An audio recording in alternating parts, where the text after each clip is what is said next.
Hey guys, I wanted to show a really good system for passing the collar sleeve. The collar sleeve is one of the most common guards in Jiu Jitsu. It segues to so many other guards, so having a good plan for fighting it is really important. When we start in the position, we're just going to start here. I'm going to have his lapel with my right hand. He's going to have the De La Hiva hook with his left foot, and this foot's going to be in the bicep. Okay, so one thing I can do right off the bat is if I can, you can't always do it, but I like to use my elbow to pop this hook out. It makes it a little bit harder for him to do those attacks.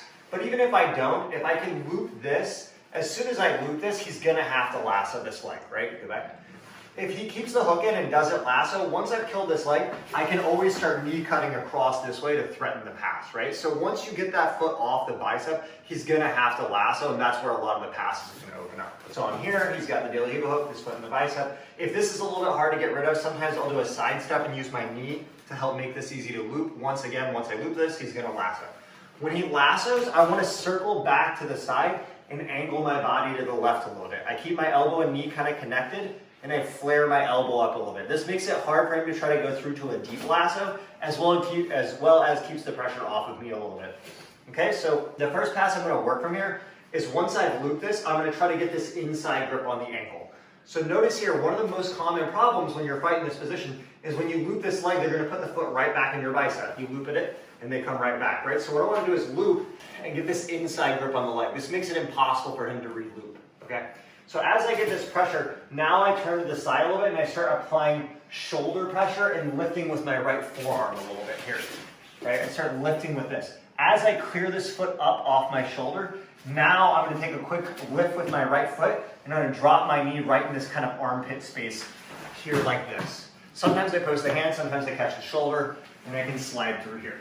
Another thing that can happen here is as I get this leg here and I start to pressure, he might overreact and try to unlasso to go back to this De La Hiva hook. Here it's really hard because my leg is in the crook of his knee as I pressure, so it's hard to get that hook. And a lot of times, go back to the lasso, I can time it so that as he does that on lasso, I can jump here and try to come in for the pass. Sometimes you get it really clean like this. I like to land on my toes if I can, but sometimes if he gets that hook in a little bit, go and put it in.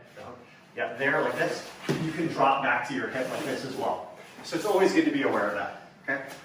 Another thing that can happen here when he has the lasso is if he keeps this knee really tight to his body, sometimes you loop and he keeps re-looping the foot, and it's really hard, right? So when he keeps this back, I actually like to double grip the lapels. So from here, I can keep my chest forward. Now, push with this foot. It's really hard for him to push back with this. Once I get here, I'm gonna start walking my hand up high on the lapel, and I'm gonna start using my right knee here to pressure this. Okay, once I start pressuring this here, I'm just gonna keep walking him up until eventually I keep walking both hands up until I can stack him. Again, I have my knee in the crook of his knee here. Once I stack, there's two good ways to finish here. One, I'll take this left arm, and I'm gonna stack him, and I'm gonna switch this high on the back here. This one, I'll pull really hard to break, grab the shin, pull across. I can go straight for the leg drag. If I need to, I can grab this lapel and start pulling into the pass here. Go back into the stack. Okay. Another thing that will commonly happen is while we're here, so go back to collar sleeve. Right? So once I get this position here, once I get this position here and I stack him up like this, is sometimes while I'm here, he tries to fight back down out of that stack, and I can kind of clear this past the body. I drop my shin, and I go for a pass to the right side, okay? It's always important when you're learning positions in Jiu Jitsu to focus not just on the technique, but the position overall. There's a lot of different systems you can use in one position. That's just one system I like to use in collar sleeve, but it's important that you always, when you learn a technique, you understand the system that it's a part of. Because if you learn just that one technique, the guy may have a counter that blocks it and then you don't know what to do next. So when I show stuff, I like to kind of compact like 5 moves together so you get the overall picture, right? The details can vary a lot, okay guys?